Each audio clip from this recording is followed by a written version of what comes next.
our garden. This place is more like a farm. We have 8 acres of farmland with a citrus orchard collection that we have here, and row cropping, which we grow our vegetables in. This place is open to the public from 8 a.m. to 3 p.m., so it is, we always welcome more students to come out here.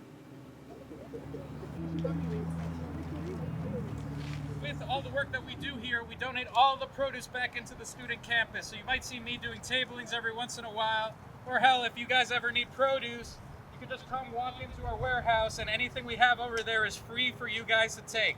We don't need any benefit plans or any WIC or SNAP or anything like that. You just come in, give us your name and your email, and we're able to hook you up with whatever we have.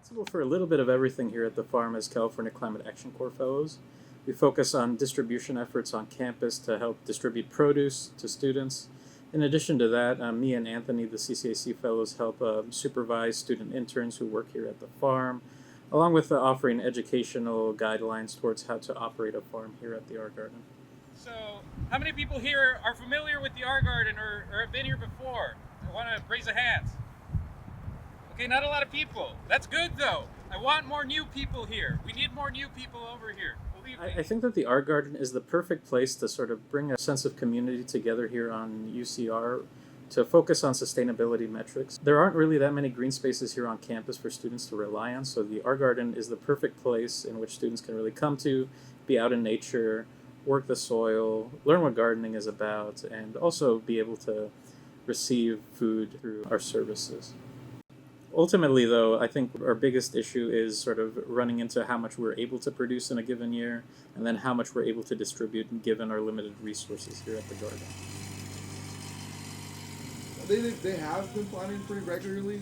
It's just the availability on the volunteers for it. We have equipment that we use that can expedite the process if we have less volunteers.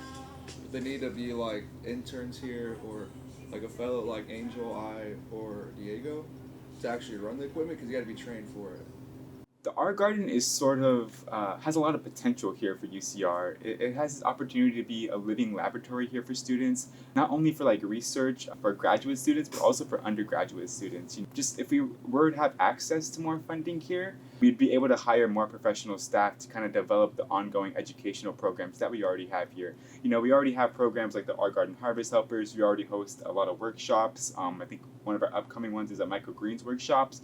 But if we had like more professional staff here that was like full-time working on these programs, developing these programs, trying to bridge the gap between, you know, the Art Garden and UCR and making it more institutionalized into the campus itself, I think that could go a long way. And that all comes from funding. So not only from like funding for professional staff, but also funding for like workshops and educational programs, but in addition funding for volunteer events. We need everyone that contributes basically because this place closed down before. And people were upset and they protested to bring it back. So there's really no reason why we shouldn't be trying to maximize the most potential here because there's space over here, there's space back there, and there's not being used because there's not enough help. So being able to get the referendum passed would really help maximize our potential and then in turn give back to the students and the community. Because if we can fill up all the space with some type of produce or something growing, that's thousands of pounds of food that we can give them. Oh yeah, these are all the oranges right here. Yeah? Okay, Yep. got it. You want any particular thing from us or just load it? Let's see what's showing attention. Yeah, it only takes a little bit in the right direction, but it's changed in a lot of different ways. Oh yeah. Yeah, so last year we were able to produce about 34,000 pounds of produce, which, believe me, the majority is given out. Usually around like 80% of that is able to be given out. Sometimes we do have to compost stuff that is left in our fridges, so it is an imperfect system, of course, but we do try to make sure that we distribute as much as possible when we are distributing produce. I've worked here for a couple of years. This is going to be my 4th year working, so I've seen the art pantry grow and also like who we have partnerships with and how those fluctuate. I would say starting off, most of our produce was given to us from the art garden, but then they lost a lot of funding just because of like COVID and all that stuff happening.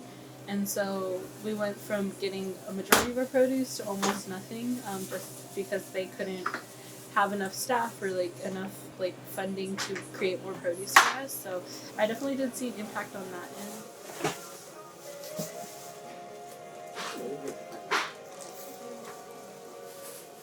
I believe the statistic is around 2/3 of all college students coming to UCR experience food insecurity at one point in their time of their 4-year degree.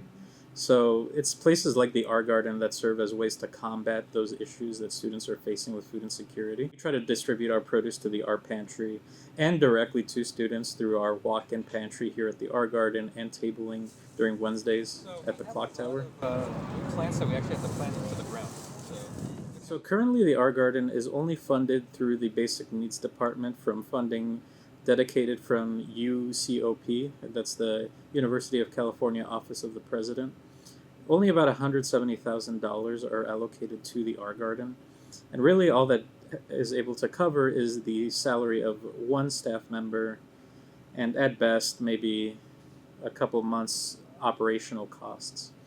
So something like the R Garden referendum is very important to allow students to make sure that this place can operate at a basic capacity, to make sure that we're able to give out our produce in any given year. And believe me when I say the actual fee itself is very inexpensive for students. It's a $10 student fee, and with that money, you really could make your money back just by coming into one trip here at the R Garden. A head of lettuce and some broccoli alone can cost you $10. So, and this is unlimited access you would be getting as a student by being able to pay this R Garden referendum. We're hoping for that ballot to come in come April 2025, and we hope that students are able to vote for it. With the referendum, we do need at least 20% of the student body to vote on the referendum for it to be allowed to be passed. So the more students who are able to vote for that referendum, the better it becomes for the R Garden. So even if you're not in favor of it, if you decide to vote no for it, that no vote goes a long way to making sure we sort of understand what the campus's priorities should be regarding this place. It has been in limbo for the past 12 years. Not enough decisions have been made by both the student body and the administration to really solidify this place as a part of campus. So we are hoping that this year is the year where that ultimately changes. Thankfully for the people that were here in the past and the people here now, we have that determination, grit, and that little bit of stubbornness, you know. There's so much potential, so much vision that this could be anything and everything. But yeah, what I really hope to see for the future of the garden is to get that referendum passed. So if we get that referendum passed, the R Garden is going to have access to a lot more sprouts to plant, a lot more tools to assist in that planting, and a lot more just funding to essentially sustain and continue promoting the educational and volunteer workshops we have here. This place has really been like a family to me. The people who work here, we're all are caring about our best interests when it comes to developing each other, working together, and honestly having a good time here. The R Garden is a great place, and it's a great space for students to really be able to take advantage of. But we need to make sure that this place is still able to exist moving forward. So, I mean, in the future, I would love to see this place be able to produce 100,000 pounds of produce, you know? Right now, I mean, that might seem like a fever dream, but I think that given the right funding, the right resources, it is more than capable of reaching that point. We have a bunch of skilled staff that assist us here in the work that we do, and we just need to make sure that everything is funded so that those operations can continue to happen and expand into the future.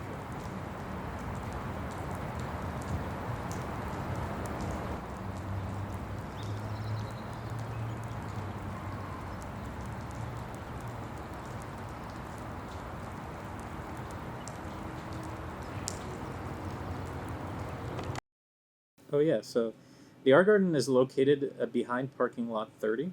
You're gonna have to kind of walk all the way down inside of parking lot 30.